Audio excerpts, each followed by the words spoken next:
All right, ladies and gentlemen, boys and girls, welcome back. It is me, Dave, the Real Music Observer, observing real music in real time for real people just like you, just like me.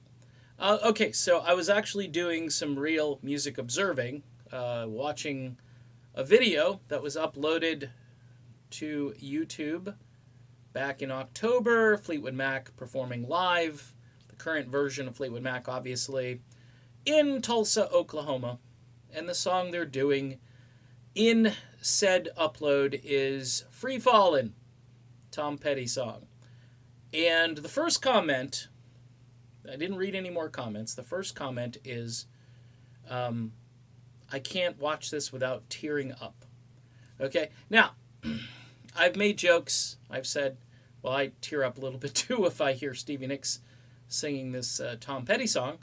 And I, just trying to make light of it and so forth. But folks, and I send this out to Lindsey supporters, this video has 113,000 views. Somebody with a lousy camera phone like yours truly, okay? And not holding it steady. I've done that a couple of times.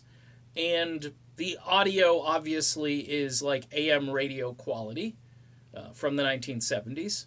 I had my little red, white, and blue radio in 1976. It was the bicentennial radio.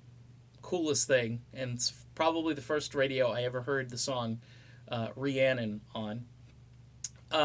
Anyway, I'm watching this and I'm thinking to myself, no matter how angry we all get at this situation, Stevie Nicks is in the Rock and Roll Hall of Fame. All right, she's going in. Whether it's politics, whether it's it was prearranged, which who knows? I mean, was this her first time being on the ballot? I mean, somebody can obviously let me know. I don't know if she has been nominated before, but she finished, second in overall balloting. She's in, okay? She's going to the Hall of Fame. There's an emotional connection with a lot, and please don't get on me for a stereotype here, but it's a predominantly female audience that somehow looks up to Stevie or relates to Stevie or connects with Stevie in like a sisterhood kind of way. All right. And by the way, that supersedes, erases any of the artistic stuff that Lindsey Buckingham is capable of doing that Stevie Nicks is not capable of doing. By the way, I think they're way better together than apart. I think Lindsey is better with Stevie, believe it or not. Now, some people would say, no, he's just better off without her. Yes and no. I mean, they started out together, right? And I think that creative energy they used to have, by the way, not fresh energy, more like that tension, that creative tension, which tends to forge really dynamic stuff. It's that old thing about, the diamonds and how it takes years of pressure and time to make a diamond. Well, it's a lot of pressure, and quite a bit of time now has passed. And Stevie Nicks and Lindsey Buckingham are apart. For the Stevie fans, it would be better if Lindsey was up there with her. Does Fleetwood Mac have any business doing Free Fallin'? Not really. Mike Campbell is there, so that's... And Stevie loved Tom Petty. One of the videos I did right after Tom passed was, what is Stevie Nicks thinking right now? I just knew it. I knew it. I think she loved the guy more than she obviously loves Lindsey Buckingham. She loved that band. She wanted to be in that band. She sang songs with that band. She more or less superseded Tom Petty's A Woman in Love with Stop Dragging My Heart Around, and Petty even complained about it, sort of tongue-in-cheek. But, for all of us who are wringing hands, and by the way, the level of anger and stuff all over the place, after a while it's just not healthy. I mean, am I disagreeing with the frustration the Lindsey fans have of this band right now? No, I'm not, folks, but it's really, it's the Christmas season, the holiday spirit. I'm not saying I'm going to, stop talking about this issue.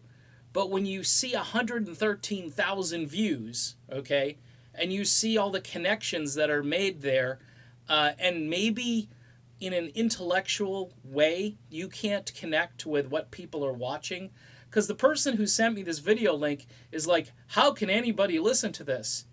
But then I go to the actual video and the thumbs up are like 3,000 or something, and the negatives are like 21. I mean, it's not even close. And the comments are all positive, and this is done too. Nostalgia and emotion go a long way at sort of papering over all of these negatives and imperfections that the group has. Stevie can't sing all that well anymore. Christine is having difficulties. Mick is getting a little long in the tooth. John, hopefully he just maintains his position on the stage. And Campbell is kind of a sloppy guitar player for Fleetwood Mac. He's not the same player that Lindsey is. He's a different style of guitarist, And Neil Finn, why is he even in Fleetwood Mac? That's a really good question. They could have just auditioned some guys who know how to play guitar and sing more like Lindsey. Okay, and that would have been fine, but they went, here's the thing, they go for name ID, they go for emotion, they go for, band member swapping, which now you get to see other members in the band that used to have these members and you mash them all together. The Eagles were a prime example of that with Vince Gill, and that worked really well for the Eagles. You may hate that too. I didn't like it at first. I'm kind of lukewarm to it now, but watching this and then thinking to yourself, boy, this is bad, but then you look at the reactions and people are having... That's why music is so subjective, and if I say I like something or I dislike something, it's you just get killed either way. You just get killed because people have different hearing. They hear it differently. It's fresh energy. It's not just lousy singing, it's fresh energy. So anyway, all that to say, it's useless. It's useless to go up against this. This was all well orchestrated, and it appears to be working really well for them. As far as ticket sales, it's obviously enough tickets, right? Because they haven't canceled the tour yet, so they're selling tickets, and they're expensive tickets. All right, I'm done. I'm kind of dumbfounded. So I'll just leave it there. See ya.